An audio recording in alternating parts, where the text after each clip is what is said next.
Eh bien, merci de vous être déplacés en nombre ce midi. On remercie le Point Culture d'accueillir Charleroi. Donc Charleroi sous toutes ses formes. Nous allons aborder aujourd'hui les rapports entre les questions urbanistiques et la culture. Vous n'êtes pas sans savoir que Charleroi connaît une reconfiguration complète de son paysage, tant urbanistique que culturel.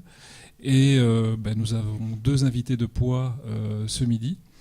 Je vais vous les présenter brièvement. Je commence par Jean-Michel Van den Eyden, qui est le directeur du Théâtre de l'Ancre depuis 2008. C'est un multicasquette, comme on dit, parce qu'il est metteur en scène. Il est également acteur et pédagogue. Il a été formé au Conservatoire de Liège. Il est passé par la Guimbarde. Et depuis qu'il a pris la tête du Théâtre de l'Ancre, l'institution connaît vraiment une expansion de son public et de sa programmation, avec vraiment une ouverture justement des générations qui assistent à l'ensemble de ces représentations.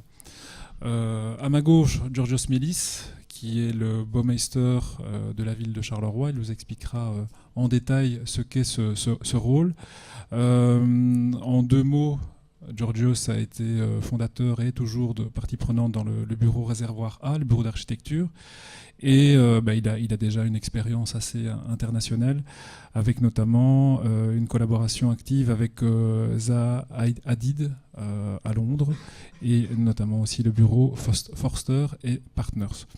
Voilà, donc Éric Coreil devait nous rejoindre, mais je pense est bloqué au milieu de la maréchaussée et ne pourra peut-être pas être présent ce midi, mais si bien sûr il arrive en cours de discussion, on vous refera une petite présentation. Donc, peut-être avant de commencer, on parlait d'un nom un peu barbare, le Baumeister, et comme nous allons aborder des questions urbanistiques, peut-être que, Georgios, tu peux présenter le rôle du Baumeister ici sur Charleroi, et la vision que ta cellule impulse au niveau du quotidien de la ville. Alors, bonjour, vous m'entendez? Oui. Je gère le bureau qu'on appelle Charleroi Baumeister. Baumeister, on a utilisé le nom en fait néerlandais et pas sa traduction maître architecte en fait, parce que ça ne correspond pas du tout à ce qu'on fait à Charleroi. Et je pense que c'est la même chose aussi pour le Baumeister région bruxelloise, qui lui aussi dans un texte dernièrement disait que maître architecte ne correspondait pas vraiment à son travail quotidien. Donc c'est une cellule qui permet de gérer, d'articuler les différents projets urbains, architecturaux, tout ce qui touche en fait à l'espace dans la ville de Charleroi. On est 4 avec des profils assez variés, architectes, urbanistes, un designer, un graphiste. Et c'était voulu en fait, parce qu'on ne voulait pas cantonner notre travail quotidien à l'architecture, d'où évidemment l'idée de retirer, enfin de ne pas utiliser le nom de maître architecte. En plus, il y avait ce côté sadomaso qui ne me plaisait pas du tout par rapport à mes confrères. Et voilà, donc ça se passe assez bien, c'est assez difficile, il y a beaucoup de projets à Charleroi. Des projets de différentes natures, comme je vous l'ai dit, et aussi des projets immatériels, des projets matériels. Par exemple, l'immatériel qui est quelque chose d'assez intéressant, c'est l'image en fait, l'image de Charleroi, qui est souvent négative en fait, au niveau de la presse, au niveau de tout ce qu'on peut entendre sur cette ville, dans Charleroi même ou même à l'extérieur. Et par exemple, on a, voilà, Éric Coreil qui vient d'arriver. On a dernièrement en fait, et on va laisser. Bonjour. Manifestation. On a prévenu le public. Donc voilà, dernièrement on avait lancé le marché d'identité graphique de la ville de Charleroi. Ça va être désigné la semaine prochaine. Ça veut dire que dans quelques semaines on va pouvoir travailler activement avec le graphiste qui va être désigné pour retravailler en fait cette image, le logo de la ville de Charleroi. Pour l'instant il y a une confusion totale par rapport à tout ça. Travailler les documents qui vont apparaître au niveau de la communication. Et voilà, ça c'était pour le côté immatériel. Le côté matériel, évidemment, vous en doutez, c'est tous les projets d'architecture, les projets d'urbanisme, les projets de design urbain qu'on mène au quotidien, quoi. Je propose peut-être de faire une incise et de revenir à la présentation de chaque participant. Donc Éric Corrègne vient de nous rejoindre. Une brève présentation. Donc Éric Corrègne est philosophe de la culture et sociologue. Il est professeur d'université en géographie sociale et culturelle à la VUB. Et il dirige aussi un groupe de recherche Cosmopolis, City, Culture and Society. Voilà, donc on va parler avec lui des interactions, justement, et plus une étude du territoire sur Bruxelles, et de voir quel parallélisme aussi on peut éventuellement envisager sur Charleroi. Avant peut-être de vous céder la parole, je reviens vers Jean-Michel. Et tu n'as peut-être pas signalé non plus que la cellule Baumeister était une première en Wallonie. Et avec une émergence flamande au préalable. L'action de terrain du théâtre de l'Ancre et de Jean-Michel Van den Eyden à sa tête, tu as élargi considérablement les publics et ouvert ton lieu à une autre vision, en tout cas théâtrale. Est-ce que tu peux peut-être remettre en perspective la jeunesse de ton action au niveau de l'institution ? Et donc bonjour. C'est vrai que, en tout cas, Charleroi a été pour moi décisif dans ma trajectoire personnelle, puisque je suis né à Bruxelles, j'ai été un petit peu en Flandre vivre, puis j'ai été étudié à Liège, au Conservatoire de Liège, donc quand j'ai décidé de faire du théâtre. Et puis, un peu par hasard, s'il existe, je suis arrivé à Charleroi d'abord comme acteur, donc pour y faire mon travail, mon métier. Et c'est certain que comme beaucoup de personnes, la première fois que je suis arrivé à Charleroi, j'ai une sensation très étrange entre rejet et intérêt en même temps, en me disant tiens, mais il y a vraiment quelque chose de particulier dans la ville. Et c'est après des semaines, voire des mois de travail comme acteur dans cette ville que, en tout cas, je me suis rendu compte qu'au niveau, moi, créatif, cette ville m'inspirait peut-être parce que je me rendais compte que tout y était encore possible. Donc c'est vraiment dans cette ville que j'ai décidé d'arrêter mon travail d'acteur et de commencer à créer de la à être metteur en scène, qui est en effet une construction déjà plus dans l'esprit différente, où on n'est plus interprète, même si on est évidemment créatif quand on est acteur, mais où tout d'un coup j'ai commencé à pouvoir projeter des envies de création, au niveau scénographique, etc. Il y a vraiment des rapports, architecturaux dans la scénographie, mais c'est vrai que c'est cette ville qui m'a donné, en tout cas, des nouvelles perspectives, des nouvelles envies dans mon travail créatif. Et c'est vrai que jamais je n'imaginais devenir directeur d'un lieu en devenant acteur puis metteur en scène. Et tout ça, c'est vraiment construit presque pour moi comme une évidence une fois que je suis arrivé dans Charleroi. Et donc mon évolution a vraiment été liée à cette ville que je trouvais vraiment, quand je suis arrivé en 2000, à l'état d'abandon. C'est vrai que ma première sensation, et même une sensation qui m'est vraiment restée très longtemps, c'est que j'avais l'impression d'une ville à l'abandon, mais où beaucoup de choses étaient possibles et où, je ne sais pas pourquoi, mais le paysage m'inspirait terriblement au niveau imaginaire. Au niveau de l'imaginaire, je trouve que c'est une ville très, très forte. Et puis voilà, c'est certain, comme tu dis, donc dans la trajectoire de diriger un lieu, j'ai aussi eu la chance de pouvoir diriger un lieu très jeune, ce que je trouvais pas. J'avais 34 ans quand je suis arrivé à la direction de l'Ancre, mais c'est vrai que dans l'histoire de la Belgique, souvent les directeurs, quand ils arrivent à la direction d'un lieu, ils y restent jusqu'à la fin de leur vie. Donc tout d'un coup, j'étais héritier d'un lieu qui avait été créé par un prédécesseur. Il avait tenté de mettre un successeur, ça n'avait pas été.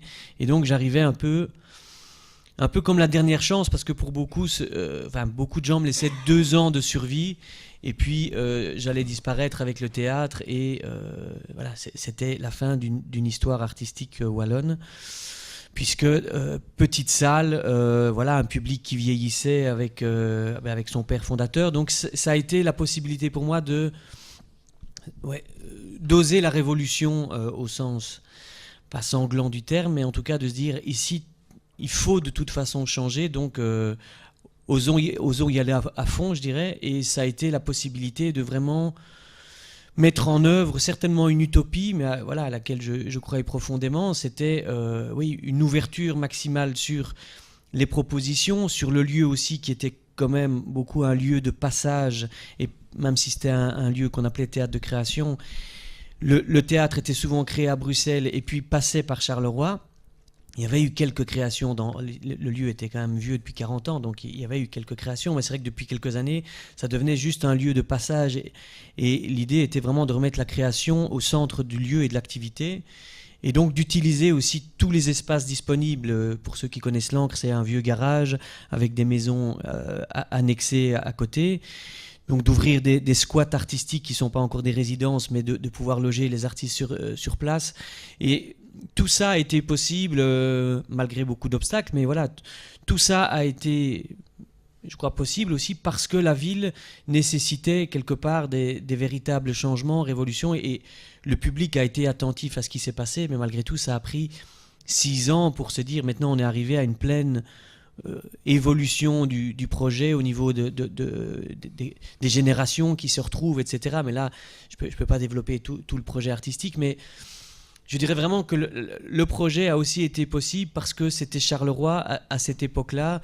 Et moi, voilà, à un âge encore où on est encore plein d'utopie, d'envie, d'audace parfois. Et voilà, maintenant c'est vrai qu'on arrive, après ces 6 ans, à une nouvelle étape qui va être, puisque la région Wallonne a octroyé un budget important pour rénover et construire un nouveau lieu. Donc là, on est en plein dans la question urbanistique, architecturale, etc. Puisqu'il y a des vraies possibilités de construire un nouveau lieu de création à Charleroi.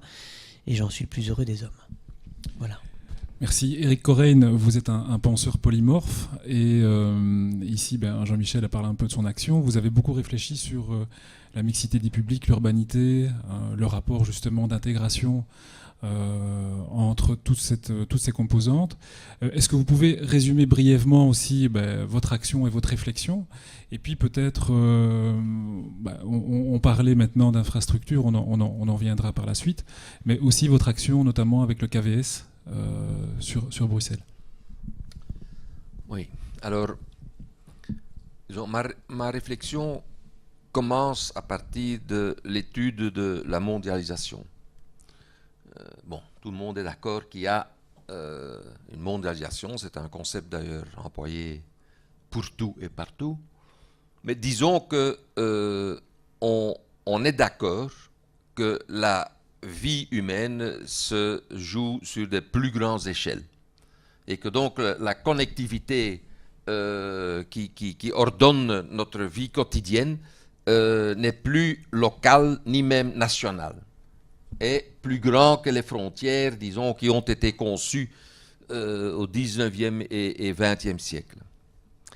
Et deuxième élément, c'est que ces plus grands espaces ne sont plus non plus des territoires à partir d'un centre ou deux centres, et puis le territoire concentrique, disons, être proche ou loin dans le monde actuel, et pas seulement virtuel d'ailleurs, mais être quelque part où le TGV passe est une autre forme de connectivité. Donc être à Lille ou à Bruxelles, par exemple, est différent que d'être à Gand même. Donc, ce qui se joue, c'est que ce nouveau monde se construit autour d'un espace de flux. Et troisième élément, c'est que le monde, surtout en Europe, en Occident, pour des raisons de restructuration du marché du travail et de l'économie mondiale, rentre dans une ère post-industrielle. C'est-à-dire tout ce qui a fait le XXe siècle, en réalité, la grande industrie, et les villes d'ailleurs industrielles, si on parle de Charleroi, c'est un élément, doit disons, changer de registre, de régime, pour devenir une activité post-industrielle. Je ne vais pas la détailler maintenant, mais enfin c'est assez bien étudié. Mais tous ces éléments-là repositionnent la ville sur le territoire et en tant que, disons, lieu d'activité humaine, remet la ville au centre. On pourrait dire que l'évolution du Fordisme, comme on l'appelle, de l'ère industrielle, de la société sociale, est plutôt suburbaine. La bonne vie est dans un résidentiel, d'ailleurs en Belgique, trop éparpillé, plus durable, et donc les villes étaient faites et conçues pour des usagers. On venait en ville pour aller à l'école, pour aller au cinéma, pour aller au magasin. Mais en fait, la vie urbaine, et donc nos élites belges, en gros, sont anti-urbaines. C'est en fait les pauvres qui restent coincés dans la ville, qui ne peuvent pas se permettre de s'acheter un appartement dans la suburbanité. Donc il y a une transition. Et dans ces transitions, il y a beaucoup d'éléments, mais l'élément que je veux mettre en avant et où j'ai focalisé mon travail, c'est que la transition culturelle, ou plutôt de représentation de ce que c'est, montre très clairement qu'une ville, ou l'urbanité, pas l'objet matériel de la ville, mais la convivialité urbaine, une ville n'est pas un pays. Et donc ce qu'on rencontre fortement, et surtout en Belgique, parce que la Belgique, depuis 70-80, a essayé de construire deux pays à partir d'un pays, 100 ans après les autres, tandis que les autres étaient en train de se post-nationaliser. La Belgique s'est nationalisée, c'est-à-dire communautarisée, a instauré une politique culturelle et imaginaire en pensant que des territoires monolinguistiques avec un référentiel commun allaient faire communauté et qu'à partir de l'entrée dans la communauté, on allait faire société, ce qui est un modèle national, dire même nationaliste. Dans les deux communautés de façon, avec une intensité différente pour des raisons historiques, mais en gros, disons, au niveau politique, culturel, au niveau de qu'est-ce qui fait lien social, c'est faire un territoire monoculturel, monocommunautaire. Tandis que c'est tout à fait à l'opposé de ce qu'on voit dans les villes. Les villes qui sont faites de migrations, qui ont toujours été faites de migrations, mais la migration vient de plus en plus loin et donc installe une multiculturalité dans l'urbain. En plus, cette multiculturalité est renforcée par le fait qu'au sein des communautés, il y a une diversification plus grande, même au sein de la communauté autochtone. Et donc, en fait, on parle maintenant de superdiversité.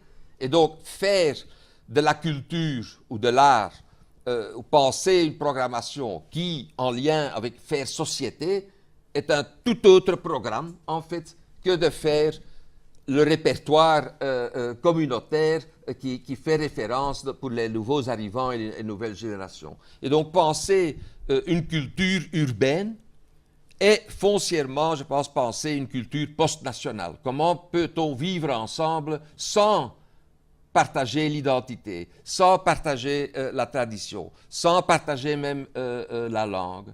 Et donc, c'est sur la recherche de l'hybridité, de l'interculturalité, pas du dialogue, parce que le dialogue n'est pas fait pour changer, mais l'intoxication multiculturelle, tout cela, disons, est en jeu. Et alors, mon intérêt, naturellement, ça prend place quelque part. La culture a lieu.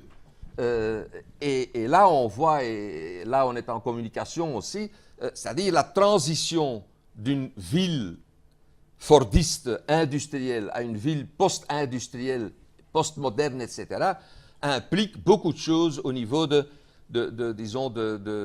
l'espace public, du référentiel public, de l'organisation de l'espace, de l'aménagement du territoire. En deux mots, il s'agit de quitter la planification traditionnelle des années post-guerre, qui est moderne et qui est donc zonage. Quand il y a complexité, qu'est-ce qu'on fait? On sépare et on sépare en territoires et puis on pense la mobilité entre les territoires. C'est vraiment de tenir compte de la complexité, de l'hybridité de ce qui bouge, mais sur les lieux. Et donc, en fait, à Charleroi, c'est un grand challenge parce que c'est une ville. Donc, les villes qui ont un centre médiéval ont l'avantage que cette complexité, d'une certaine façon, s'est maintenue au moins au centre. Tandis que Charleroi, pour des raisons historiques, est vraiment une ville industrielle, qui est en fait une ville où l'aménagement du territoire, c'est l'usine et l'habitat, et puis les fonctions commerciales, etc. Mais on voit, je ne suis pas encore tout à fait expert, mais quand on regarde, il n'y a pas de poids central, il n'y a pas quelque chose qui attire tout le monde, c'est plutôt un vide qui est un avantage parce que ça devient un laboratoire expérimental, mais qui, cette expérience doit mener à une conception de comment faire centralité si ce n'est pas un territoire avec un répertoire, avec une tradition, mais orienté vers le futur, vers le destin commun, à partir de la différence, et donc comment faire de l'espace public un terrain de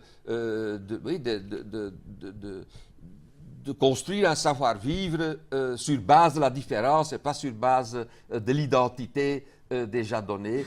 Et ça demande aussi d'inspirer l'aménagement du territoire, l'architecture, etc. Et là, il y a, dans la mesure où ça a été vraiment une ville délaissée pendant un temps et fragmentée et segmentée spatialement, mais aussi politiquement, où le centre et la périphérie sont mal pensés et connectés. Donc, il s'agit là de faire un programme, disons, d'aménagement du territoire qui va prendre 20 ans, mais qui doit être imaginé, et donc où on a besoin d'une narration. Et donc, disons, un projet comme le vôtre est vraiment un laboratoire ou un centre nerveux pour essayer de voir ça. S'il y a une fonction de l'art pour faire la ville, c'est d'imaginer ce qui est encore inimaginable parce que ça n'existe pas ou parce que ce n'est pas imaginé. Et donc de voir de là les possibles d'un destin à partir d'une non-continuité. Et ça, c'est un grand défi pour la vie intellectuelle, artistique. Et donc un Bouwmeester et l'interface, disons, avec comment concrétiser cela. Bon, il y a quel type de société, quel type de destin, quel type... Et dernier mot, enfin, je ne vais pas parler sur Bruxelles fortement, mais Charleroi, donc là, je suis assez irrité parfois par la médiocrité de l'imaginaire spatial qui est véhiculé en Belgique. Hein. J'invite tout le monde une fois à regarder les photos de satellites. On voit comment l'urbanité est organisée, comment la métropole se construit. Ben, la losange flamande n'existe pas. Hein. La Flandre travaille avec l'idée de métropole Flandre, c'est Anvers, Gand, Bruxelles, Leuven. Hein. Le triangle ballon n'existe pas. Hein. L'axe Charleroi, Liège et puis Bruxelles. En fait, c'est un œil de l'urbanité belge avec Bruxelles qui s'agrandit aussi et avec un axe Anvers, Canal Albert jusqu'à Liège. Puis donc l'imaginaire de l'administration, de la culture, de la politique nous impose une vue sur la connectivité comme s'il y avait une frontière, là où il n'y a pas frontière, et qui en plus coupe ce qui fait vraiment lien. Donc Charleroi ne peut pas être pensé sans l'axe Anvers-Bruxelles-Charleroi. Hein, le canal structure d'une certaine façon, structure aussi mentalement. Charleroi, la dynamique démographique de Charleroi est fortement déterminée par la gentrification à Bruxelles et par des pauvres qui ne savent plus, avec l'internationalisation, qui ne savent plus rester à Bruxelles et qui cherchent ailleurs. Disons, Bruxelles-Sud se trouve à Charleroi. Mais donc, il faut donc, dans cette connectivité, il s'agit de faire nœud quelque part, mais nœud dans une structure métropolitaine qui n'est pas la territorialité de ce que les provinces, les politiques nous racontent, où ils pensent que tout peut se faire partout avec la même chose.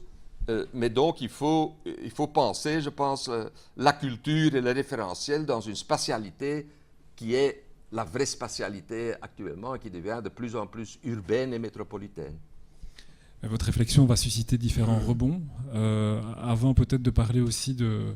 Et vous avez tout à fait raison, hein, à Charleroi, pour l'instant, on vit en centre-ville avec un public relativement pauvre. Je voulais avoir l'avis du scénariste en chef, George Smelis, sur ton arrivée ici à Charleroi. On sait très bien qu'au niveau de l'architecture, c'était assez anarchique aussi dans la vision qu'on pouvait avoir de la ville. Quel est ton constat et tes perspectives justement sur l'ensemble du développement ? J'aime assez bien l'idée en fait d'un centre vide, hein. Parce que c'est vraiment ce qui se passe à Charleroi, même si on ne peut pas résumer Charleroi aux 6000 Charleroi, donc, puisqu'en fait c'est vraiment un agglomérat comme ça de différentes communes, anciennes communes, et donc qui est évidemment, c'est une structure urbaine plus complexe qu'une ville moyenâgeuse avec un centre fort. Alors le problème un des grands problèmes de Charleroi, c'est évidemment ce centre vide. On a fait une carte postale aussi avec un point blanc qui rayonne sur toute la Belgique pour mettre en évidence en fait la problématique du centre urbain de Charleroi en fait, qui n'a pas d'identité claire, forte. Il n'y a pas beaucoup d'histoire pour l'instant, il n'y a pas de narration dans cet espace géographique. Alors dans un premier temps, on s'est vraiment attaché à travailler pendant quelques mois, enfin au moins 6-7 mois, à travailler sur le centre-ville, définir le projet, les histoires qu'on allait retrouver dans le centre urbain de Charleroi. Ça veut dire qu'à l'heure actuelle, au niveau urbanistique, on sait plus ou moins à 85% tout ce qui va se passer avec les grands projets urbains qui vont structurer ce centre-ville. Et surtout ces projets en fait, qui vont s'attacher donc, à restructurer le centre-ville tout en le liant à tout ce qui se passe à côté. Donc on en parlera peut-être plus tard, au district. Ça c'est peut-être une nouvelle notion qu'on souhaiterait apporter à Charleroi, et qui prend en compte en fait, qui regroupe les différentes anciennes communes, parce qu'évidemment un des problèmes de Charleroi, c'est que chacun est attaché à son quartier, à sa commune. On n'arrive pas vraiment à s'identifier à Charleroi, quoi. Un type de Lode-Linsart ou de Ransart, de Montmarchienne n'est pas de Charleroi centre. Mais ça c'est peut-être très bien en fait, hein. Je pense que finalement on le vit assez bien à Charleroi et ça se vit assez bien peut-être partout dans le monde. Alors, au début, on a beaucoup travaillé sur ce centre-ville et il y avait des choses qui venaient parasiter notre travail et qui venaient le complexifier. Et là, ce sont des infrastructures, des choses qui font partie, qu'on pourrait intégrer dans la notion de réseau, en fait. Par exemple, la Sambre et le canal. Alors, la Sambre et le canal, on a la chance quand même d'avoir une rivière qui passe dans le centre-ville de Charleroi. C'est une rivière qui a beaucoup servi en fait aux industries, hein, principalement Cassa. Et je dis demain, il y a l'inauguration des quais, en fait, des quais de Sambre. Et ça, c'est un événement important parce que c'est vraiment la réconciliation quelque part d'une rivière avec un centre-ville, avec une ville qui l'avait complètement oubliée.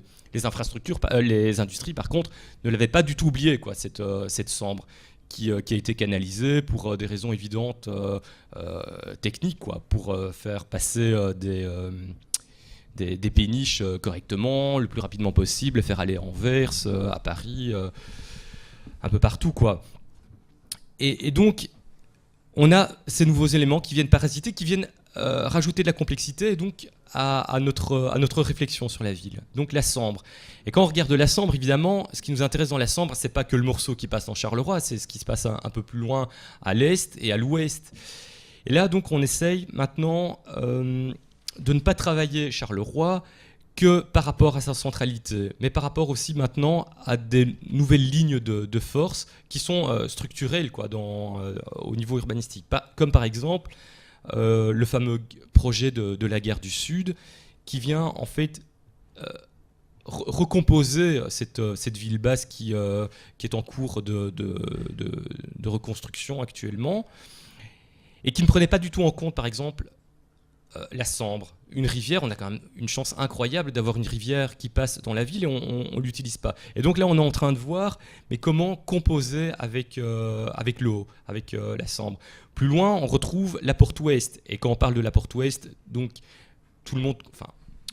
la Porte Ouest est en fait une zone où il reste toute une série d'industries assez lourdes qui se trouvent à l'ouest du centre-ville de Charleroi, qui est une aberration urbanistique, puisqu'en fait, au niveau des vents dominants, on sentait il y a encore quelques années la pollution qui était assez ça sentait mauvais, quoi. C'était pourri. C'était assez incroyable, quoi. Par exemple, rien qu'au niveau des poussières, les poussières qui arrivaient en centre-ville, c'est complètement fou. Par exemple, donc, cette porte ouest, le long aussi de la Sambre et du canal, est en train d'être pensé pour que demain, il y ait un projet paysager fort qui permet aux industries toujours de travailler, parce qu'elles sont là encore pour quelques années, et on ne peut pas les effacer, ça c'est sûr. Mais comment composer, par exemple, avec les habitats qui sont autour, avec par exemple des nouveaux espaces verts qui pourraient venir lier le centre-ville de Charleroi et sa périphérie, quoi. Plus loin, côté est, on va retrouver un nouveau développement immobilier. Et c'est un bureau en fait gantois qui a remporté ce concours. C'est un développement immobilier privé qui va composer aussi avec la Sambre. On retrouve aussi, donc ça c'était pour le premier parasite comme ça qui est venu nous perturber comme ça dans notre réflexion. Une autre thématique qui est venue aussi se rajouter comme ça, c'est avec en fait le paysagiste Bassmates. On avait travaillé sur la notion de mobilité douce, de Ravel et de quai de halage. Et là, on se rend compte qu'en fait, on a toujours parlé de 2 rings à Charleroi. Alors, Charleroi est célèbre pour son fameux monument, le ring R9, qui est une sorte de panorama inversé. On peut avoir un panorama inversé de la ville de Charleroi. C'est assez intéressant. On voit tout ce qui se passe en centre-ville et on voit tout ce qui se passe en périphérie. C'est Blade Runner, en fait. Oui, c'est ça. C'est vraiment c'est Blade Runner, en mieux. Et on a le R3 qui est un plus grand périphérique qui vient se connecter en fait au réseau autoroutier. Alors, le R9 est trop petit parce qu'aucune ancienne commune, enfin c'était avant la fusion des communes, n'en voulait sur son territoire. Et le R3 est trop grand parce qu'en fait tout s'est articulé par rapport aux différentes infrastructures qui étaient en train d'être créées il y a 30 ans. Et là, on se rend compte avec par exemple le paysagiste Bassmates qu'il y a un autre anneau en fait qui pourrait servir à créer de nouvelles histoires. C'est un anneau vert en fait qui est entre le R3 et le R9. C'est un anneau en fait qui a été créé, enfin qui est un Ravel et le quai, qui viennent en fait des anciennes lignes industrielles et des anciennes lignes de chemin de fer, et qui viennent apporter, c'est un nouveau paramètre en fait qui permet d'avoir une nouvelle lecture aussi de la ville de Charleroi, et de voir Charleroi non pas que comme une ville de béton, c'est un peu la vision qu'on peut avoir de Charleroi quand on passe en tout cas sur le R9, mais une ville où il y a toute une série d'espaces verts qui viennent articuler comme ça le tissu urbain de la ville de Charleroi. En parlant de R9, je pense qu'on peut aussi rebondir sur l'implication du théâtre de l'Ancre. Et ça, on en reparle avec Eric Corregne. Il y a un gros changement dans les mentalités au niveau des lieux culturels. Hein. Avant, c'était simplement de la diffusion et chacun restait dans son espace et essayait de valoriser un tant soit peu sa programmation. Maintenant, il y a quand même, je pense que ça, ce serait peut-être bien de faire une comparaison avec une autre structure art de la scène comme le KVS et toute l'ouverture que Jan Goossens professe aussi au niveau de Bruxelles. Jean-Michel, c'est aussi un travail extérieur.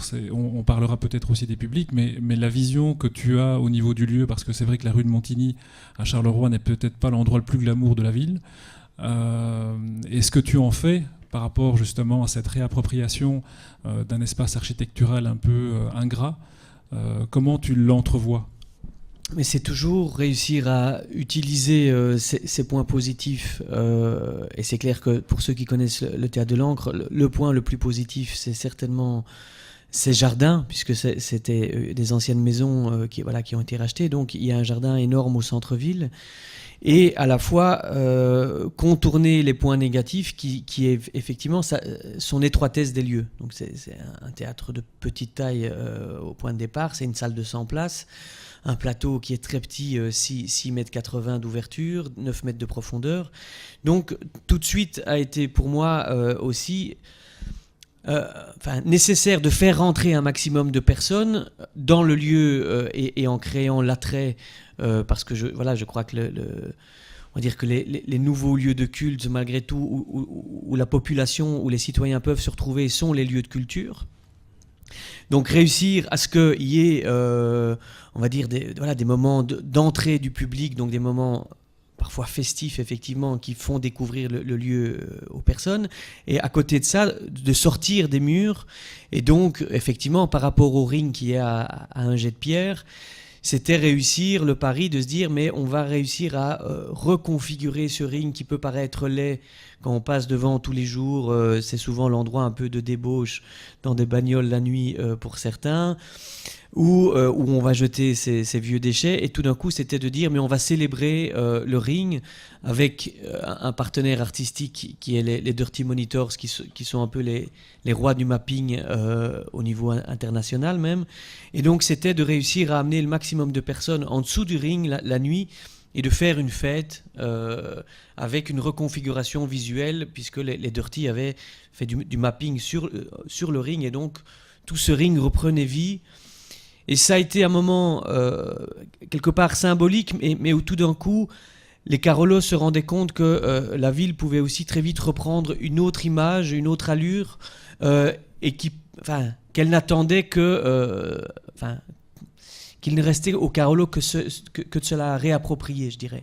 Pour moi, ce moment a été un moment, en tout cas, c'était il y a un an, mais ça a été un moment clé dans l'évolution du travail, parce que voilà, entre ce moment-là, ben oui, il y a eu des spectacles qui étaient plus en extérieur, et je crois que le moment où j'ai réussi à rassembler le plus de monde différent, moi c'est toujours ça qui m'excite le plus, c'est pas avoir le plus de monde dans la salle, parce que voilà, j'ai toujours tendance à aller ailleurs, que ce soit le Palais des Beaux-Arts, Charleroi Danse ou l'Éden. Bien sûr que d'avoir une salle remplie, c'est excitant, mais ce qui m'excite le plus, c'est vraiment réussir à rassembler des générations différentes, des origines sociales différentes et des cultures, en tout cas des origines différentes au niveau culturel.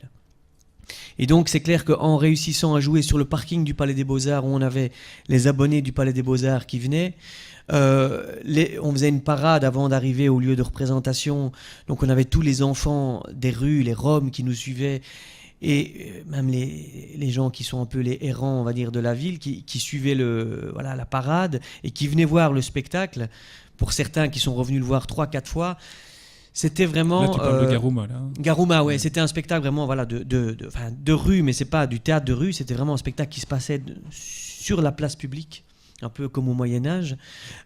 Mais voilà, ça parlait du monde du foot, des stars, du showbiz, tout ça, donc des thèmes populaires, mais avec...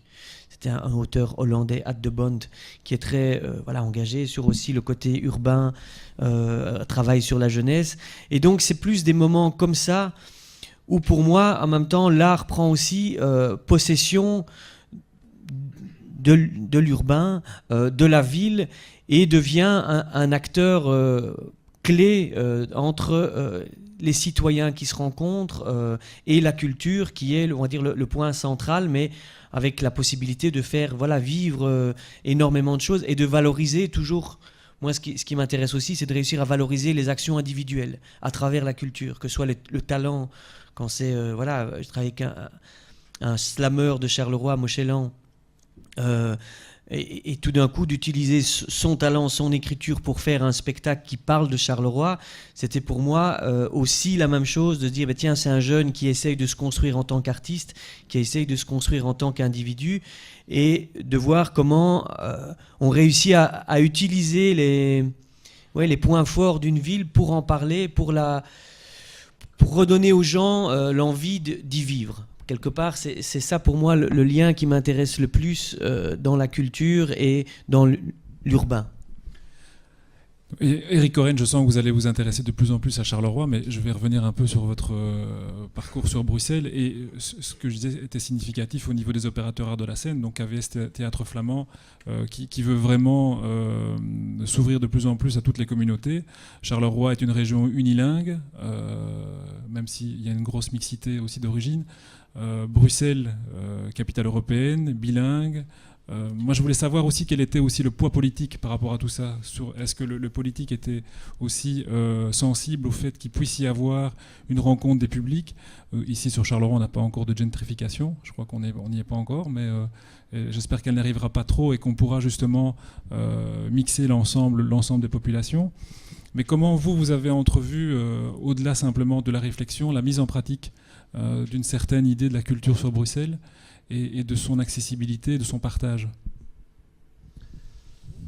Mais alors, donc le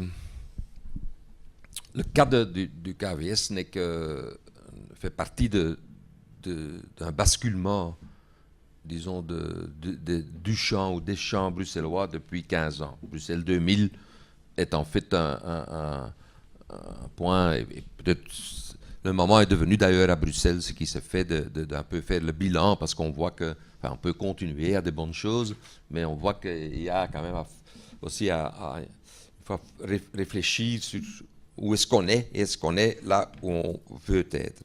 Alors, en quelques mots, pour informer sur ce parcours du KVS, le KVS, Koninklijke Vlaamse Schouwburg, théâtre flamand à Bruxelles, financé par la communauté flamande et par la ville de Bruxelles, affaire néerlandophone. Donc c'est un théâtre de la ville, hein, comme à Gand, comme à Anvers, subventionné aussi, et c'est le théâtre de répertoire. Hein. Donc c'est fait dans la capitale de la Belgique pour que la reproduction de la culture flamande, voilà, pour que chaque génération puisse voir des nouvelles interprétations hein, comme en Angleterre c'est Shakespeare, c'est Molière en France, enfin comme ça. Le KVS, le bâtiment doit être rénové, c'est un bâtiment de plus de 100 ans, doit être rénové, et donc le théâtre doit partir pour 3 ans ailleurs, et donc il s'installe temporairement dans la Bottelaret, une ancienne usine de capsules de Stella, à Molenbeek. Et il continue au début, disons, avec ce que des artistes classe moyenne blanche peuvent imaginer. On va quand même s'ouvrir un peu pour les jeunes, et on va faire de temps à autre porte ouverte ou un après-midi, on va faire le barbecue. Je veux dire, donc c'est façon paternaliste à donner une place à l'autre. Hein, donc on est ouvert, vous pouvez venir chez nous en pensant on est quand même plus intéressant quand même que vous, apprenez quelque chose chez nous. C'est un truc qui ne marche pas. Tout ce qui se fait au niveau théâtral, spectacle, etc., nudité par exemple, le quartier réagit. Parce que le quartier n'est pas seulement, c'est pas une frontière, c'est chez nous aussi, et le chez nous est en jeu. Et à ce moment-là, naturellement, au niveau d'un projet artistique avec changement de personnel, il y a un gros, c'est ce qui arrive, etc. Enfin, je ne vais pas... c'est quand même important, les personnes là-dedans. Mais ça veut dire quoi, un théâtre flamand à Bruxelles, hein? La communauté flamande à Bruxelles, il y a pas mal, disons, de Bruxellois flamands, mais ils sont bruxellois. Et donc la question, l'ordre du jour est tout à fait changé. C'est-à-dire, qu'est-ce que peut signifier une opération artistique de spectacle à partir d'une certaine histoire dans une ville qui est tout autre? Et là, les Flamands ont l'avantage aux francophones, c'est qu'ils sont en minorité. Et c'est qu'ils comprennent d'emblée que ce n'est pas eux qui vont faire, disons, la référence pour tout le monde. Le désavantage de l'histoire française, Révolution française, universalité, c'est qu'on continue à penser qu'en dernière analyse, si tout le monde dans le monde parlait français, on aurait le monde universel, et donc avec disons, les différences possibles, naturellement. Donc, ce qui est, je trouve, ce que l'expérience du KVS a introduit à Bruxelles aussi dans le champ artistique, enfin, il y a eu une mobilisation quand même de la société civile, il y a les États généraux, il y a le plan culturel, enfin toute une histoire qu'on peut raconter, mais c'est confronter même la communauté française, le français est la lingua franca dans une ville comme ça, mais le français n'est pas une culture. Donc c'est une multiculture en soi. Et en ça, Charleroi, même si tout le monde parle français, tout le monde n'est pas automatiquement Molière et Racine et Napoléon. Donc la langue ne fait pas culture, ou ne fait pas automatiquement culture. La culture ne s'exprime pas automatiquement dans une langue. Et donc, un des trucs du KV, c'est que les spectacles sont sous-titrés. C'est quelque chose qui existe dans le cinéma. Aussi une grande différence. Nous, on a été éduqués en Flandre. Nous, on sait que John Wayne parlait anglais. Mais en Allemagne et en France, on pense que John Wayne parlait français et allemand. Donc, il faut absolument interdire disons, le dubbing pour les films et faire du sous-titrage. Ça donnerait aussi une expérience de ce que ça exprime vraiment, une expérience que d'autres langues existent. Et bon, je veux dire, cette confrontation avec la différence. Alors, la KVS, en premier lieu, c'est d'autoriser l'expression des minorités qui n'ont pas leur institution dans la Belgique, soi-disant bicommunautaire. Parce que Bruxelles, c'est multicommunautaire, c'est pas bilingue. Je veux dire, c'est absolument multilingue. Et en plus, 2/3 déjà des ménages sont multilingues dans l'intimité, emploient plusieurs langues. Tandis que l'institutionnel pense que il y a, ou bien c'est francophone, ou bien c'est néerlandophone. En réalité, les Bruxellois ne fonctionnent pas comme ça, ne fonctionnent pas comme l'imaginaire. Et je pense que la KVS a travaillé tout cela.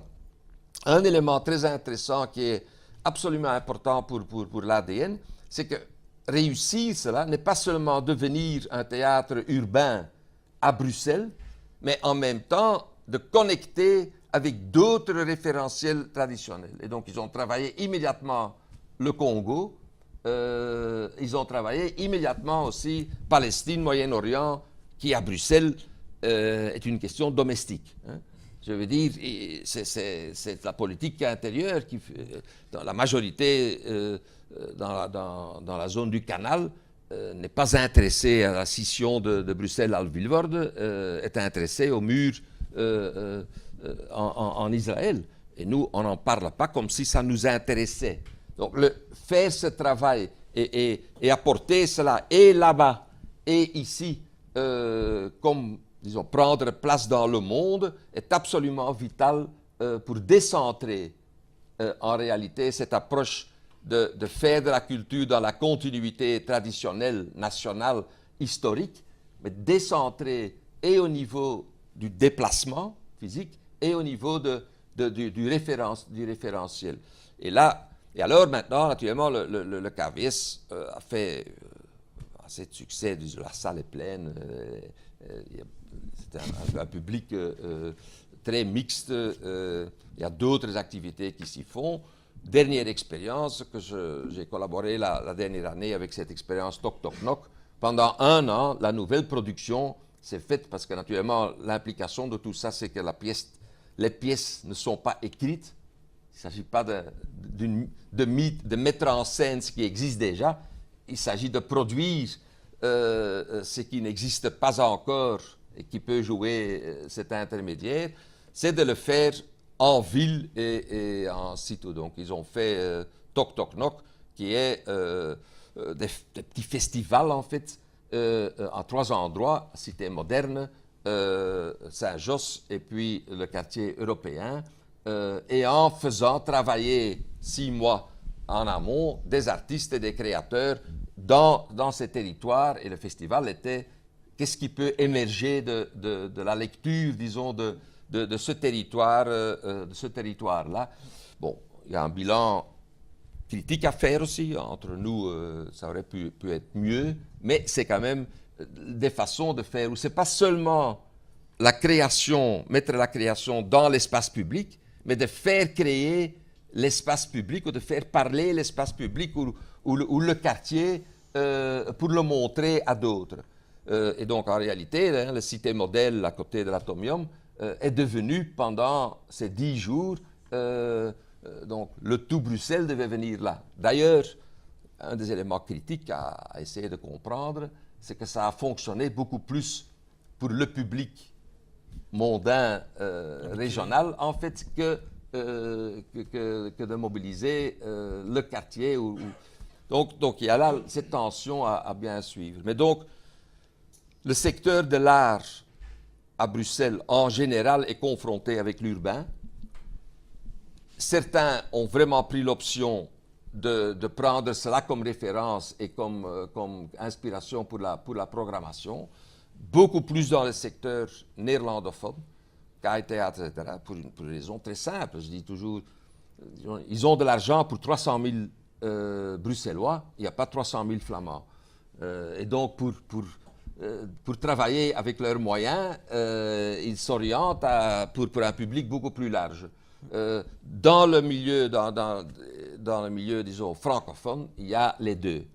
Je veux dire, je vous demande, nommez-moi 5 théâtres à Bruxelles avec surtitrage ou qui font ce truc, on ne peut pas en trouver 5. Donc il y a parfois le national qui réagit, ça dépend de la direction artistique, ils font ensemble avec le KVS et il y a les petits. Mais en gros, disons, la communauté française et la région de Bruxelles, ils pensent qu'ils font encore, c'est comme Anvers, c'est comme, hein, il y a unité entre territoire et culture. C'est de moins en moins vrai. Et je pense qu'il faut prendre conscience de cela pour vraiment aussi avoir un boost artistique et une inspiration réelle. Cette ville a beaucoup plus à offrir comme défi intellectuel et artistique de ce qui est montré.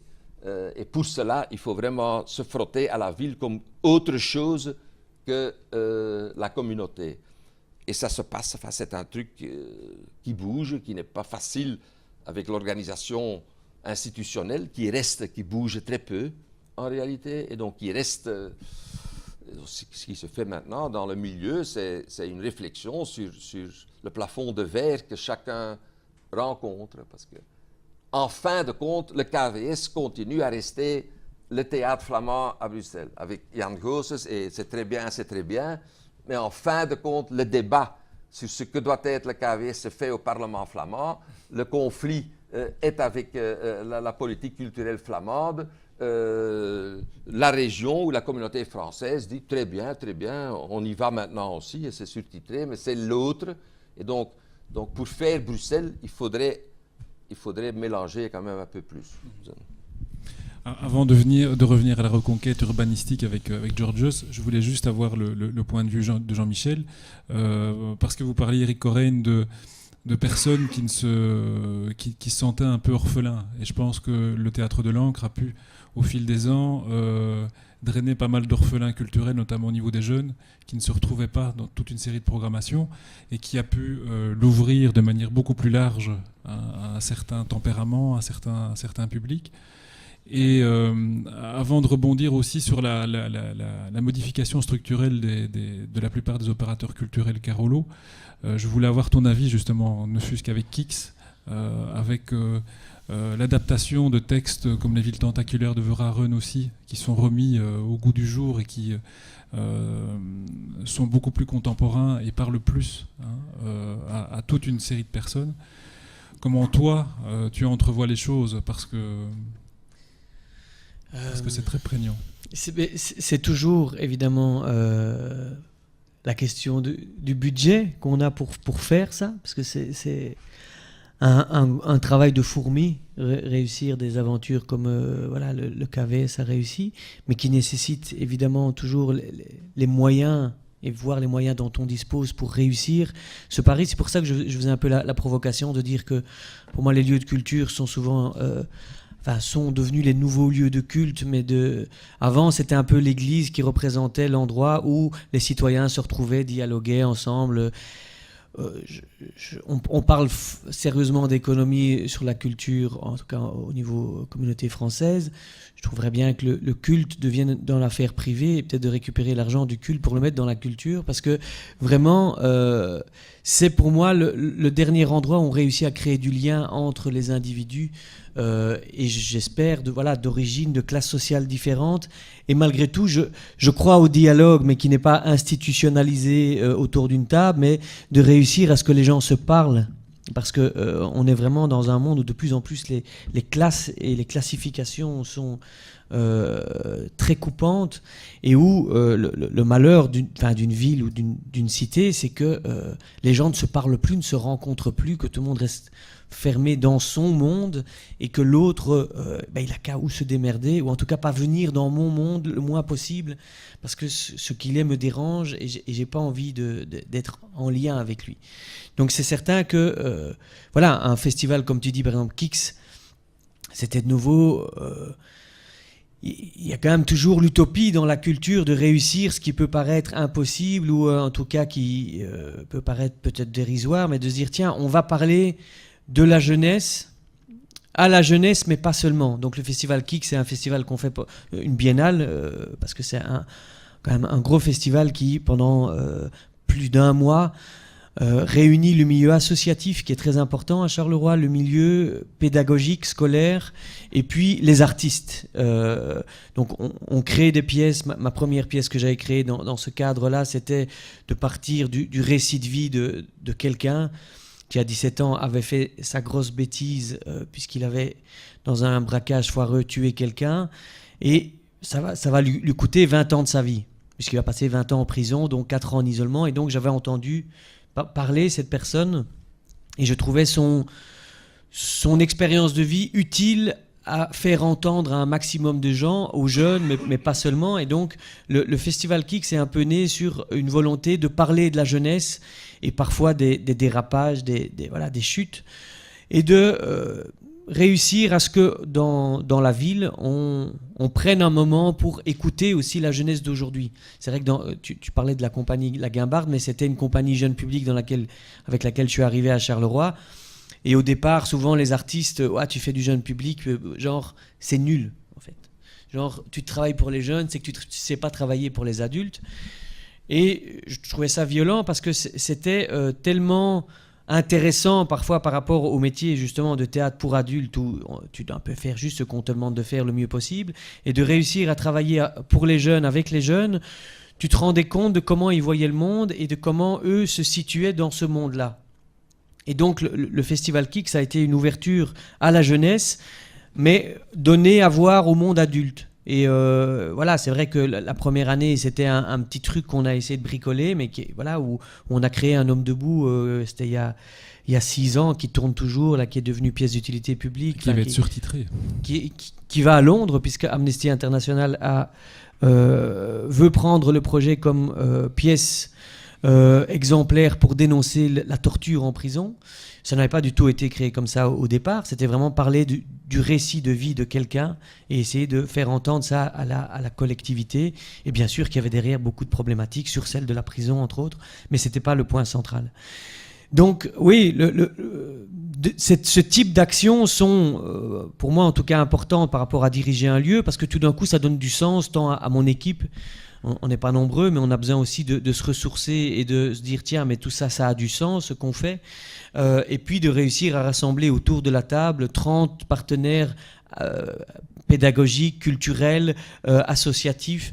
Tout ça donne, en tout cas pour moi, une vision de ce que l'art peut réussir comme défi et comme lien social. Pour moi, c'est vraiment ça l'intérêt majeur de diriger un lieu, c'est de réussir à créer du lien social, de la réflexion, du lien avec les profs, aussi entendre la réalité des profs, essayer de répondre à des attentes. Pour moi, en tout cas, c'est ça l'élément central. Tout à fait. Pour ne pas avoir de malentendus, mais pour préciser aussi, dialogue, pas dialogue, moi je suis naturellement pour la rencontre. Mais la notion de dialogue interreligieux, moi j'ai encore jamais vu, après une conférence, le cardinal revenir et dire tiens, ce rabbin, il avait raison, je vais changer de religion. Je veux dire, l'idée du dialogue est aussi faire connaissance avec l'autre, mais on le maintient dans le statut de l'autre. Et donc je pense que ce que l'urbain, il faut dans ce dialogue vouloir ou oser se risquer. C'est-à-dire sortir du dialogue. Alors je pense que c'est beaucoup plus se frotter à l'autre, se laisser intoxiquer, avoir une expérience qui déstructure, et pas seulement une bonne conversation et on rentre chez soi en disant ben, on s'est bien rencontrés, mais enfin c'est eux qui boivent du thé et moi je continue avec mon pinch. Donc c'est ça que je veux dire. Je pense qu'il y a plus que la connaissance de l'autre. Il y a et là, disons, l'image de Charleroi est très bien parce que le vide à remplir, il n'y a personne, il n'y a aucune des communautés qui a suffisamment de faire sens en soi pour faire société. Et donc, faire sens au niveau sociétal va se faire quelque part au milieu ou à la marge, quelque part dans l'ailleurs. Et donc, on doit vivre avec son propre manque. Et le dialogue est aussi un truc de force, disons, de prendre. Et je pense que surtout ce que l'art doit faire et le spectacle, c'est ce décentrement qui dérange aussi et qui donc te fait sortir de ce dialogue à un autre lieu, quelque part dans un ailleurs. La ville est ailleurs que dans ce qui fait déjà sens. Et voilà, c'est ça ce que je veux dire. Oui, Donc moi, je parle beaucoup plus d'intoxication multiculturelle ou de frottement ou de trucs même inconscients. Mais cette rencontre organisée avec un guide qui on va une fois visiter la mosquée et puis maintenant on comprend mieux, mais on comprend mieux comment l'autre est quand même inférieur. Vous parliez tout à l'heure d'identification, Georgios, justement sur la mixité des publics dans l'espace public. Tu parlais de Charleroi d'ici tout à l'heure, avec tout ce projet de la ville haute, notamment qui va recomposer tout un espace de vie. Quel est ton sentiment par rapport justement à ça, mêler les aspects urbanistiques, les aspects culturels, les aspects d'enseignement et peut-être aussi plus globalement, parce que ça, Jean-Michel n'en a pas parlé, mais sur la visibilité et l'identité que maintenant le public pourra trouver par rapport à des lieux culturels qui seront nettement mieux identifiés aussi. Alors, en fait, on remarque depuis quelques années qu'il y a un intérêt pour l'espace public à Charleroi, des opérateurs culturels, de la ville de Charleroi aussi, des questionnements, qu'est-ce que c'est en fait l'espace public, parce qu'on se rend compte qu'à Charleroi, l'espace public n'existe pas vraiment, pas en tout cas comme quelque chose qui est perçu de manière positive. L'espace public est en général utilisé plutôt par les voitures, en fait, ce sont des parkings. Il n'y a pas de place, les places sont soit des ronds-points, soit d'immenses parkings.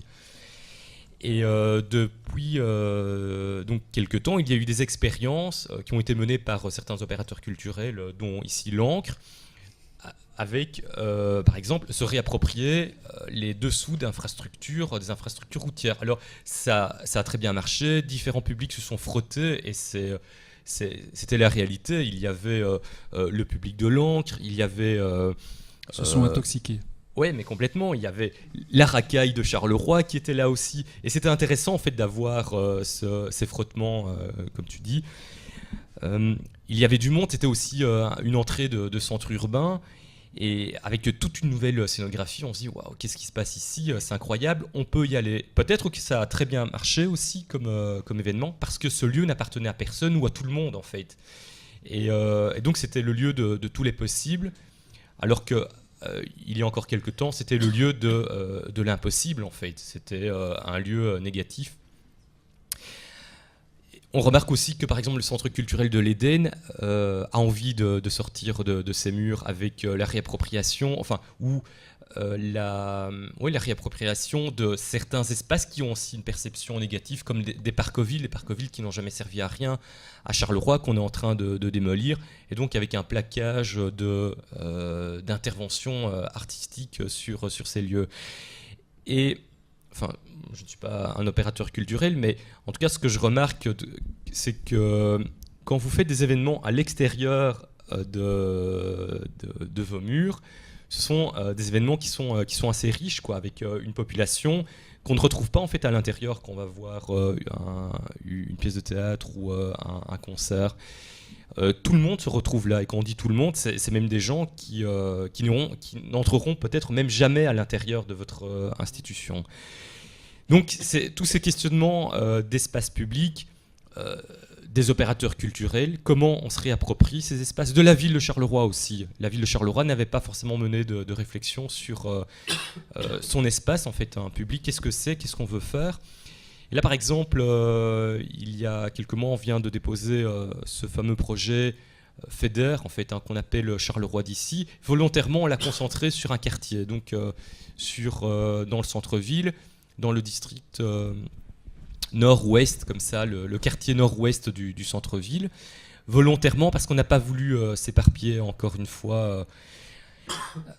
Et là, en fait, l'élément important du projet, c'est l'espace public, encore une fois. C'est vraiment la colonne vertébrale qui va venir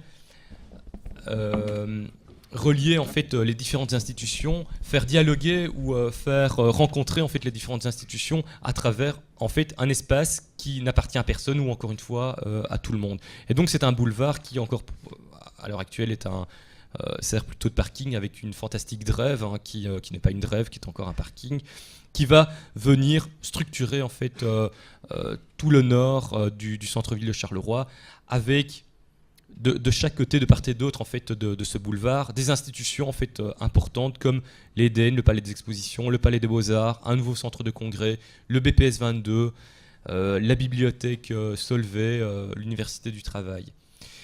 Et donc c'est vraiment intéressant quoi, de tous ces questionnements sur mais c'est quoi ce vide, il sert à quoi exactement, il sert à qui et voilà, je ne me rappelle pas de la... Non, je parlais des liens aussi et justement des connexions, parce que tu parlais on a lancé Asphalte, enfin bon, la première biennale d'art urbain, donc il y a vraiment eu un maillage différent, même si pour l'instant, malheureusement, on constate aussi que des quartiers qui ont connu une rénovation intensive ne sont plus occupés par la population, mais aussi par les retards accumulés sur certains chantiers qui font qu'il existe toujours un vide important entre ville basse, ville haute et certains quartiers. Oui, donc par rapport à Asphalte, donc biennale d'art urbain, je ne sais pas si c'est comme ça qu'elle a été définie, en tout cas, je ne sais pas si on gardera encore, enfin Asphalte, oui le nom, mais art urbain, qu'est-ce que ça veut dire exactement? En tout cas, on a retrouvé différents types d'interventions dans cette biennale. On en parlait encore dernièrement ici à Bruxelles. Le graffiti, par exemple, l'art du spectacle, des expositions aussi de paysages, comme au Palais des Beaux-Arts, où on a vu aussi différents groupes comme ça, sociaux, venir voir cette exposition paysage de Basse-Metz qui s'est fait au Palais des Beaux-Arts, avec, et ça c'était quand même heureux de voir des Bruxellois qui se déplaçaient à Charleroi, et des Flamands quoi. Mais ça c'est, mais oui, et il y en avait une quarantaine quoi. Franchement j'ai été étonné avec des bureaux d'architecture, des bureaux de paysagistes. Et donc on avait demandé évidemment qu'il y ait aussi donc il y avait une conférence, qu'une partie de cette conférence commence en tout cas en néerlandais, et ça avait été assez apprécié. Donc différents publics, et lors de cette biennale c'était aussi l'occasion de prendre des bus. On avait donc des bus anglais comme ça à étages ouverts qui ont permis en fait à ceux qui étaient là de se promener comme ça à travers Charleroi. Et encore une fois, je pense qu'il n'y a pas eu de dialogue, et il n'y en aurait pas eu de toute façon, parce que c'est difficile. Par contre, il y a eu des frottements entre différentes classes sociales. Par exemple, en tout cas pour l'exposition que j'ai gérée au Palais des Beaux-Arts, juste avant cette exposition, on a fait ce tour avec toute une série d'invités, on était une centaine, et on est allé par exemple à Marchienne, quoi.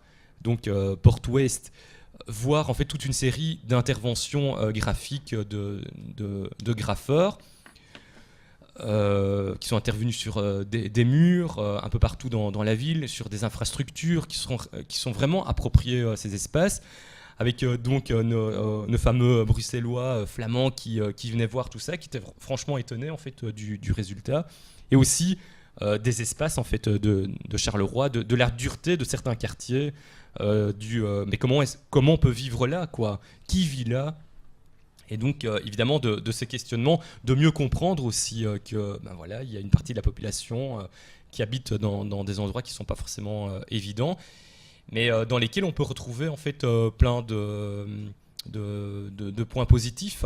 La porte ouest, c'est aussi la chaîne des terries, ce sont donc des quartiers qui peuvent profiter d'espaces qu'on ne retrouve nulle part ailleurs en Belgique, quoi. Les terries, des montagnes, quoi. Le Corbusier pensait que c'était des montagnes. Donc voilà, la Biennale Asphalte, c'était vraiment l'occasion, en tout cas pour nous, de rencontres multiculturelles, de groupes sociaux différents. C'était vraiment une rencontre de diversité, quoi. C'était une expérience assez concluante, en tout cas. On ne va pas non plus rester toute l'après-midi, parce que peut-être que certains doivent reprendre le boulot, certains me font signe qu'ils ont faim. Mais je voulais juste peut-être signaler aussi que en tant que ville wallonne au niveau de Charleroi, peut-être Mons qui connaît aussi une vision architecturale un peu différente maintenant par le biais de sa capitale européenne. Charleroi est certainement la ville où les acteurs culturels connaissent la plus grosse progression structurelle en Wallonie du moins. Et je me demande si c'est pas le cas nécessairement en Belgique, parce qu'il y a 6 ou 7 opérateurs, dont le Théâtre de l'Ancre, et peut-être voir, Jean-Michel, quelle va être ta vision sur l'implantation du nouvel espace qui pourrait émerger rue de Montigny. Quand tu parles structurel, tu parles de nouvelles infrastructures. Je parle du Quai de l'Image, je parle des studios de Charleroi-Dan, je parle du BPS 22, du Musée des Beaux-Arts. Je crois que tu te donnais une bonne nouvelle, c'est que c'est au niveau subside. Je ne parle pas que d'argent. Non, d'accord. Augmentation structurelle en termes d'infrastructure, effectivement, importante.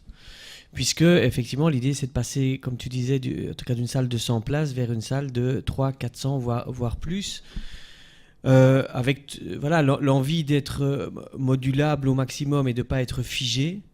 Et donc là, justement, il y a un dialogue important avec les acteurs, que ce soit au niveau du Bouwmeester ou du voisinage, pour justement ne pas non plus imposer un projet qui viendrait détruire la vie, des habitations, des lieux qui sont potentiellement qui tiennent cœur au Carolo, je ne sais pas quoi, mais en tout cas de se dire bon voilà, il y a cette possibilité. Maintenant, comment est-ce qu'elle est la plus juste de nouveau, et pour la ville, pour ses habitants, et à la fois pour le projet et pour ses nécessités dans le futur. Donc c'est toujours cette espèce quand même de triangulation importante entre les moyens dont on dispose pour créer, mais la réalité là, de l'endroit où on est, qui est en effet l'entrée de la ville. Il y a ce ring. L'idée, c'est d'être visible du ring, puisque le lieu a quand même souffert d'un grand manque de visibilité depuis 40 ans, où de l'extérieur, jusqu'il y a peu, on ne voyait pas que c'était un théâtre. Donc là, pendant la biennale, Asphalte, on a décidé de dessiner des grandes tentacules sur les façades visibles du ring. Mais voilà, après, le projet n'est pas encore scellé. C'est vraiment, pour l'instant, il y a des phases qui ont été remises et qui ont été souhaitées par le pouvoir politique de la région wallonne. Maintenant, on est vraiment sur l'étude du meilleur projet pour le lieu, pour son futur et pour la ville. Donc là-dessus, c'est pour l'instant vraiment la phase, on dirait, d'analyse, et puis à un moment donné, prendre la décision qui rassemble le plus de voix, on va dire ça comme ça. Mais voilà, ce qui est excitant, c'est que à l'heure actuelle, tout est encore possible par rapport au budget qui n'est pas négligeable dont on dispose, mais en analysant toutes les possibilités pour vraiment prendre la meilleure solution, et pas dans la précipitation de se dire ok, maintenant on fait ça, c'est bon, on va avoir enfin notre nouvelle salle. Peut-être que ce ne sera pas moi qui l'inaugurerai, mais en tout cas de me dire que ce lieu sera le plus approprié aux nécessités aussi des artistes, créateurs, art de la scène. Et donc, c'est prendre en compte tous ces paramètres et réussir la meilleure équation pour la culture, les habitants et les créateurs. Je pense que ce qui est à l'ordre du jour dans toutes les villes aussi, c'est comment penser la transversalité. Parce que c'est vite dit, décloisonné, vite dit, parce qu'il y a quand même un hardware, une infrastructure lourde qui dure alors, donc il faut combiner cette ouverture avec quand même un durable, une pérennité. Ce qu'on voit, et là il y a tout un décloisonnement qui est en train de se faire ici et là entre les arts du spectacle, les arts plastiques, l'architecture, l'urbanisme. C'est une chaîne aussi où l'espace public doit être aussi un centre culturel, disons, sans cette programmation forte, mais qui ouvre quand même aux possibilités. Enfin, on vient d'ouvrir hier soir le festival Canal, qui cette fois à Bruxelles a Playground, hein, comment l'espace public, et surtout quand on parle jeunesse, enfance, etc., pour faire sens, on doit donner beaucoup plus de possibilités d'expérimenter et donc de dérégler ce qui est de déréguler le sport classique. Et là, l'art plastique, le spectacle, l'usage, il y a toute un nouveau champ de professionnalité qui est en train de se faire, ou le socio-artistique. Et je pense que là, le grand avantage de Charleroi, c'est qu'il y a tellement de vide, et que donc le vide aspire d'un côté, et on peut se projeter à partir de ce vide dans 20 ans. Qu'est-ce que doit être une ville d'ici 20 ans, et la lourdeur qui existe dans d'autres villes peut être laissée. Il faut vraiment oser, là, je trouve, de faire un terrain de jeu aussi de l'espace public avec des objets qui ont une qualité artistique. Et c'est vrai que le lieu aussi doit avoir une nécessité de très basse consommation énergétique, ce qui est aussi plutôt excitant. Voilà. Oui. Je suis bruxelloise d'origine. Ça fait maintenant presque 30 ans que j'habite Charleroi. La grosse différence, quand je vous entends, je trouve ça génial. Ce qu'il y a, c'est qu'en tant que délégué de parents, aux jésuites, en tant que partout, la culture ne touche pas nos enfants. Il y a un tel disproportion en disant ce que vous parlez, c'est vrai, vous allez ici, c'est génial. Là, en perspective de voir ça dans le futur pour nos enfants, c'est génial. Mais il y a un tel pensée, un ostracisme, comme on dit, par rapport à la culture, où les gens de Charleroi ne pensent pas que la culture leur est accessible. Et ça commence à l'école. Quand vous imaginez qu'en tant que délégué de parents aux jésuites, je ne parle pas parce que c'est les jésuites, en 6e primaire, je les ai amenés pour la première fois au théâtre ici à Bruxelles, et qu'ils n'avaient la plupart, les 3/4 de la classe, qui sont quand même, voilà, n'avaient jamais vu Bruxelles. Voilà, ils avaient 12 ans. Donc je veux dire, c'est très bien tous vos discours, mais je pense que si vous ne touchez pas les enfants dès le départ en leur disant mais si ça vous est accessible, si c'est accessible à toute la population de Charleroi, il n'y a rien qui changera. Et à un autre côté, il ne faut pas oublier aussi que Charleroi, bon, ça ne va pas plaire à certaines personnes qui sont ici, mais est très machiste. Donc il faut aussi faire une place à la femme. Tout à fait. Voilà. Moi, je suis tout à fait d'accord avec vous, si vous permettez. Je pense qu'aussi, au niveau, c'est un lien privilégié entre l'enseignement et la culture qui doit être beaucoup plus raffermi. Mais je pense que toute une série d'opérateurs, notamment l'Éden avec son théâtre jeune public, même l'Ancre, je crois qu'on a aussi le fait sur Charleroi que ce soit assez démocratique aussi en termes. On a de belles infrastructures. Il faut aussi savoir, vous parlez d'une école spécifique où il n'y a pas beaucoup de réactivité de la part des directeurs, de certains professeurs.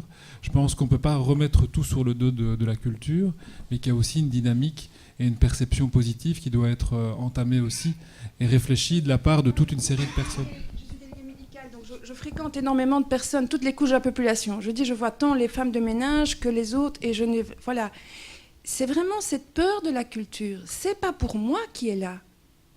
Voilà. Ça c'est normal. Voilà, cette peur, elle est normale. Il faut, enfin, je veux juste répondre par rapport à ce que vous dites. Je m'estime pas du tout un homme de discours. Je m'estime vraiment être, pour moi, un homme de terrain, d'action. J'essaye. Il faut savoir que, par exemple, là. Théâtre de l'Ancre, je vais être jugé par mes pairs, ceux qui ont les grosses institutions, et ils vont me rendre un avis très négatif parce que pour eux, ils trouvent que je ne remplisse pas mes missions de théâtre. D'accord ?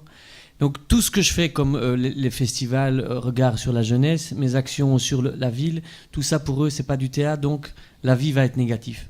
Donc il faut se rendre compte que il faut jouer à la fois avec l'institutionnel, la volonté artistique et de la politique interne, les moyens dont on dispose, et que voilà, le théâtre dans lequel je suis arrivé, pendant près de 40 ans, il ne voulait pas travailler avec, et c'était une volonté artistique, il ne voulait pas travailler avec les scolaires parce qu'il disait le théâtre obligatoire, c'est fasciste ou ce n'est pas utile, ils doivent venir eux-mêmes à la culture. C'était un point de vue que moi je ne partage pas parce qu'il faut au moins donner la chance aux jeunes de pouvoir découvrir. Moi c'est la culture qui m'a sauvé, sinon je serais ailleurs ou peut-être plus ici, mais voilà. Il faut savoir que, comme l'a dit Pascal, la notion de culture et d'enseignement, qui doivent être pour moi des piliers fondamentaux d'une société démocratique civilisée, ne sont pas véritablement aiguisés du tout. Il y a vraiment un clivage entre la culture et l'éducation. On peut faire des petites tentatives individuelles, mais à l'heure actuelle, on a peut-être la chance pour la première fois d'avoir une ministre de la Culture au niveau communauté française qui a la culture et l'enseignement. On va voir ce qu'elle va en faire. À l'heure actuelle, elle ne parle jamais de culture, c'est ce qui m'effraie un peu. Elle parle toujours d'enseignement parce qu'elle se rend bien compte que son électorat est beaucoup plus là que les artistes qui sont des emmerdeurs, qui vont gueuler un peu, qui vont dire qu'ils n'ont pas les moyens d'eux. Donc, effectivement, en termes politiques, c'est pas très porteur. Mais voilà, cette notion, comme vous le dites, si on ne les amène pas, ça va être très difficile qu'eux-mêmes se disent la culture, c'est pour moi. Donc effectivement, c'est après avoir entre les missions de chacun, et c'est vrai que le centre culturel a fort heureusement mis le jeune public et le rock au centre de ses préoccupations, tant mieux, comme ça on est vraiment complémentaires. Voilà, moi j'aime travailler sur l'adolescence, sur ce monde où on quitte l'enfance et on va vers le monde adulte, mais on n'est pas encore complètement adulte. Moi, c'est vraiment ce qui pour l'instant, m'excite le plus au niveau artistique. Et donc, on ouvre des ponts avec l'enseignement. Là, il y a une Athénée qui nous offre des résidences pour venir créer au sein de leur école, justement, des moments de laboratoire avec leurs élèves. Mais ça dépend toujours de la volonté et d'un directeur d'un lieu et d'un directeur d'école. Il n'y a aucun pont réel qui est créé à l'heure actuelle. On a fait des petites tentatives qui n'étaient pas du tout nulles, mais je crois qu'il faut que les écoles aient des artistes en résidence qui travaillent avec les jeunes, que très vite la créativité soit développée au sein des écoles. Moi, je regardais mes bulletins encore hier soir parce que je dis mais c'était une catastrophe. Sauf très très créatif, mais pas attentif. Donc voilà. Et effectivement, j'ai eu la chance d'aller au conservatoire où là, tout d'un coup, c'était ce qu'on demandait et pas le reste. Mais c'est vrai que le système scolaire est tellement, moi je trouve archaïque, qui place l'élève dans un carcan aussi derrière sa chaise là. Et enfin voilà. Et venez voir Né Poumon Noir parce que pour moi voilà sa deuxième chanson où il a à la fois l'élève et puis il joue le rôle du prof. Elle est juste sur ce qu'est l'école aujourd'hui. Et c'est malheureux qu'elle ne soit que ça. Et donc voilà, après c'est un long combat et c'est toujours des décisions politiques. Moi comme vous enseignant, je suis dépendant des décisions politiques qui vont être ou positives ou négatives pour donner ou des moyens de faire ou je vais être jugé par mes pairs qui ont 3, 4, 5, 6 fois plus d'argent que moi et qui ne font pas du tout ce travail-là. Et pour eux, ce n'est pas ça le théâtre ni la culture. Donc voilà, il faut pouvoir slalomer entre décision, budget et puis voilà, les envies, la volonté. Là, on est sur la volonté. Alors, vous avez la chance parce que moi, je suis vraiment. Enfin, je vous dis, j'ai des jeunes qui sont passionnés par Charleroi. Donc, c'est toute la génération maintenant qui a 25, 30 ans et qui font partie de ces gens qui ont envie de bouger avec Charleroi. Je pense que vraiment leur faire une place avec vous. Imaginez, parce que là-dedans, ils sont prêts à donner de leur temps sans compter, parce qu'ils ont envie de faire Charleroi quelque chose. C'est quelque chose qu'il faut faire. Ce sont des gens sont des jeunes qui vont aller quand M. Cannon fait une conférence pour de eux, qu'ils y vont. Quand il y a quelque chose, ils ont envie de participer à ça. Mais la possibilité, les ouvertures, voilà. Alors ils se disent, ils ont vraiment envie, mais comment ? Et je pense que tout ça, quand je vous entends, quand j'entends ces jeunes, je pense que Charleroi, ça peut être une très chouette ville demain. Et qu'il y a de très bonnes volontés, qu'il y a beaucoup de gens qui sont vraiment passionnés par leur ville. Et je trouve que cette jeunesse de 25, 30 ans maintenant, elle est vraiment beaucoup plus que la génération qui était avant. Et qui a envie de faire bouger les choses. Parce que d'abord, ils en ont marre d'être catalogués Carolo. Voilà. Parce qu'il y a d'autres choses derrière. Et je pense que travailler avec eux, même, je vous assure, vous apporteront des choses vraiment, même gratuitement, parce qu'ils ont envie de faire bouger les choses. Il y a Laura qui est juste devant vous, qui a développé la notion d'action culturelle qui n'existait pas avant, éducation, donc vous pouvez donner, et avec plaisir. Voilà, après, ça dépend des projets, des possibilités, mais en tout cas, on a développé aussi des troupes, des ateliers qui n'existaient pas. Tout ça sont des choses, mais qui sont chaque fois faits avec des des petits morceaux de... Voilà, je vais chercher un endroit à tel montant, donc c'est vraiment du bricolage, faut reconnaître aussi. Mais ça donne à un moment donné la possibilité de faire des choses, et après il y a parfois des choses inattendues qui naissent de ça. Est-ce qu'il y a d'autres questions? Le plus simple, c'est de venir à Charleroi, hein, pour ceux qui ne connaissent pas bien. Et juste ajouter une petite précision, c'est qu'on a un réseau de lecture publique sur Charleroi qui est extraordinaire, qui est gratuit, qui marche très très bien. On l'oublie souvent, et ça c'est quand même un des maillons importants de la chaîne culturelle Carolo, et de se dire aussi que au sein de chaque structure, il y a toujours au moins une personne qui est attachée et habilitée à travailler avec des écoles, à travailler avec des personnes qui sont peut-être dans une position sociale et économique plus faible. Et je pense que même avec des groupes comme Solidarité Nouvelle ou d'autres espaces comme le CPS de Charleroi qui est très, très réactif aussi, il existe pas mal de connexions pour éviter que des gens puissent être impressionnés de rentrer quelque part ou d'acheter un livre ou quoi que ce soit. Donc voilà. Bon, après, il y a du chemin personnel à faire aussi par rapport au fait, on parle souvent j'entendais certains journalistes qui parlaient d'élitisme. Moi, je pense que quand on parle d'élitisme, c'est souvent parce qu'on est trop fade pour creuser. Donc voilà. Il faut quand même, parce que les jeunes, donc, il y a 100 ans, le problème c'était l'illettrisme. Donc il fallait apprendre, etc. Maintenant, le problème, ou l'opportunité, c'est la différence. Ces jeunes-là dont vous parlez, qui ne connectent pas à l'institution d'enseignement ou à certaines offres, etc., ils sont sur Internet, ils ont une culture, ils ont un savoir-faire. Donc le vrai enjeu, c'est qu'est-ce qu'on peut esthétiser de cette rencontre-là.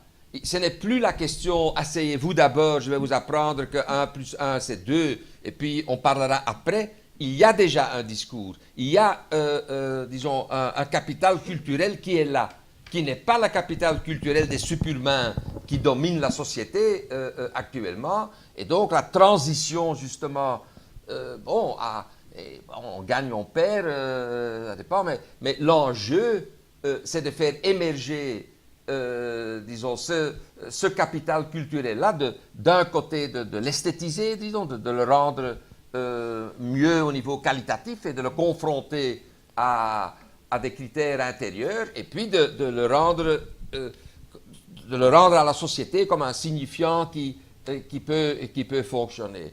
Et il y aura de la résistance, parce qu'il est clair naturellement que la culture, le capital culturel de ceux qui pensent, beaucoup d'enseignants, que ceux qui pensent que de leur quartier résidentiel, ils comprennent déjà tout, parce qu'ils ont lu un bouquin, ils vont devoir apprendre qu'il y a beaucoup plus dans le monde que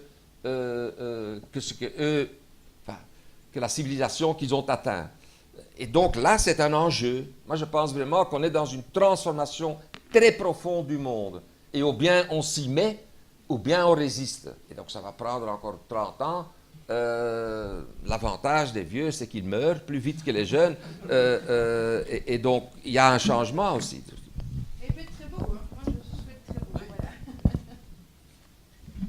Voilà, je vous propose peut-être de mettre un terme à cette riche discussion. Merci beaucoup en tout cas d'être resté jusqu'au bout et d'avoir assisté à cet échange. Merci, et la suite de la programmation est affichée sur le tableau, et vous pouvez trouver aussi l'ensemble des programmes et des infos sur Charleroi.